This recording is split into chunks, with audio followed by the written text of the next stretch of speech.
अब आपको सीधा सुल्तानपुर लिए चलते हैं मुख्यमंत्री योगी की जनसभा।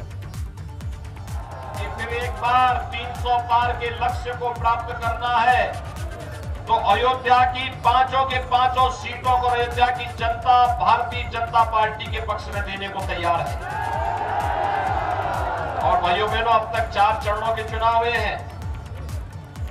4 चरणों के चुनाव के बारे में कुछ रुझान आपको बताऊं। 4 चरणों के चुनाव परिणाम तो 10 तारीख को आएंगे, लेकिन रुझान अब तक बताते हैं। रुझान इसी से अंदाजा लगा सकते हैं कि विपक्ष के तमाम नेताओं ने अभी से विदेश भागने के लिए अपने टिकट 11 तारीख के बुक करा दिए। उन्होंने पहले से बुकिंग कर दी है।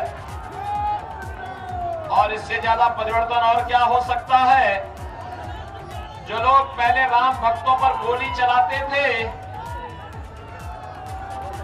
और अपनी जेब में तमंचा लेकर के राम भक्तों पर गोली चलाते थे, अब वे भी बजरंगबली की गदा लेकर के घूम रहे हैं। और भाइयों बहनों, आप देखना, इस चुनाव में जब वे बुरी तरह परास्त होंगे तो अगली बार वे अयोध्या में कार सेवा करते हुए दिखाई देंगे। आप भी चाहते हैं ना इन लोगों को एक कार सेवा में आए। जो लोग राम भक्तों पर गोली चलाते थे, अवैध तमंचा अपने पास रखते थे, आज जब बजरंगबली की गदा लेकर के घूम रहे हैं, तो अब मैं कह सकता हूं कि अगली बार ये लोग भी राम भक्तों की कतार पर खड़े होकर के कार सेवा करने के लिए अयोध्या में दिखाई देंगे। और अगर ये चाहते हैं इसके लिए अयोध्या में राम मंदिर के निर्माण कार्य और तेजी से हो, इसके लिए भारतीय जनता पार्टी की सरकार फिर से उत्तर प्रदेश में आवश्यक है। भाइयों बहनों, मुझे सुल्तानपुर वासी एक बात बताएं,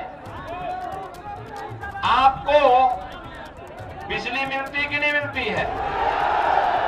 आज आ रही है, 2017 के पहले आती थी। 2017 के पहले तो बिजली की भी जाति और मजहब हुआ करता था। ईद और मुहर्रम होता था तो बिजली आएगी, और नहीं तो होली और दीपावली के अवसर पर गायब हो जाती थी। ये सच है ना? मैं सच बोल रहा हूं ना? यही होता था ना? लेकिन भाइयों बहनों, अब तो सबको बिजली, पर्याप्त बिजली है ना। अब कोई भेदभाव तो नहीं होता है। देखना, आजादी के बाद जिन गांवों में बिजली नहीं लग पाई थी, हमने वहां भी बिजली पहुंचाई। जो गरीब अपने घर में बिजली नहीं कनेक्शन ले सकता था, हमने फ्री में बिजली का कनेक्शन उपलब्ध करवाया। और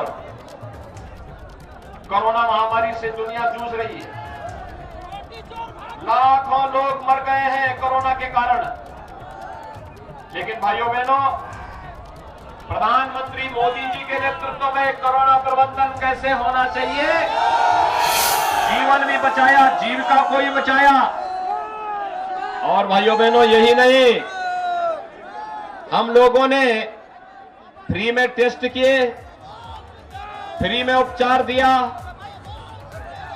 फ्री में वैक्सीन, सबको वैक्सीन। कितने लोगों ने वैक्सीन ली है? आप मुझे बताइए, वैक्सीन का पैसा तो नहीं लगा, फ्री में मिली है ना? अगर यही वैक्सीन सपा बसपा की सरकार होती, भाइयों बहनों, मार्केट में ब्लैक हो जाती। वैक्सीन मार्केट में ब्लैक हो जाती, गरीब को कुछ नहीं मिलता। और यही नहीं, फ्री में वैक्सीन, सबको वैक्सीन। डबल इंजन की सरकार है, डबल डोज राशन का भी मिलना होगा गरीबों को। मिलना है ना? महीने में 2 बार राशन, दाल भी, रिफाइंड तेल भी और नमक भी। मुझे बताइए, 2017 के पहले पैसा कहां चला जाता था?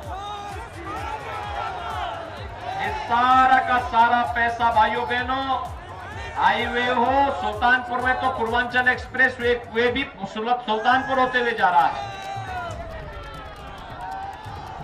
ये एक्सप्रेस हाईवे हो या अयोध्या, सुल्तानपुर, प्रतापगढ़, प्रयागराज के बीच में एक 4 लेन की कनेक्टिविटी चित्रकूट तक पहुंचाने का कार्य,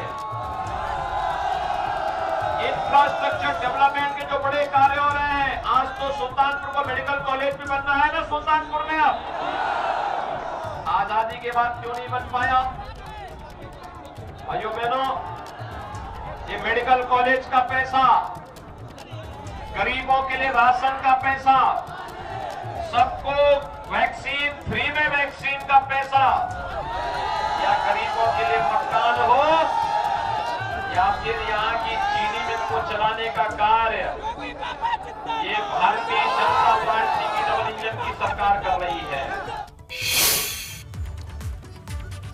सुल्तानपुर में मुख्यमंत्री योगी आदित्यनाथ चुनावी सभा को संबोधित कर रहे हैं और आपने देखा उन्होंने क्या उपलब्धियां बताई, खासकर वैक्सीन को लेकर और इसी को लेकर कैसे आक्रमण किया